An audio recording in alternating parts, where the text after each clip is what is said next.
ఎవరు దీని మేనేజ్మెంట్ మీరేనా మేనేజర్?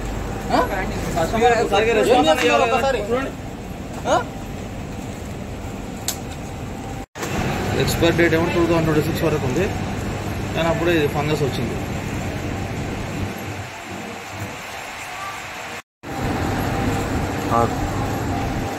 ఇట్లా బూజు పట్టింది, ఎట్లా తిని ఎట్లా కావాలి పబ్లిక్ ఏంది రిలయన్స్ వాళ్ళది యారాజకం ఏంది కథ ఏంది? మీరు అసలు ఏమైనా చూస్తున్నారా, పట్టించుకుంటున్నారా? ఇంతకు కస్టమర్లు ఇట్లాంటివి కొని ఏం కావాలి? ఫుడ్ కలెక్టర్ ఏడ ఉన్నాడు? ఫుడ్ ఇన్స్పెక్టర్కి కంప్లైంట్ చేస్తాం మేము.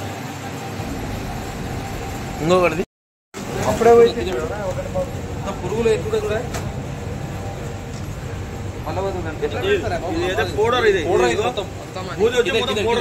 కింద కింద కింద నయం. మీరు చెప్పినారు వాళ్ళకి ఇన్ఫర్మేషన్ ఇచ్చింటే మొదలు ఎక్కకపోతుండ్రు, ఎప్పటికీ చెప్పలేరు. చెప్పకముందే వీడియో తెచ్చి మీరు వచ్చినాక మళ్ళీ వీడియో తెచ్చి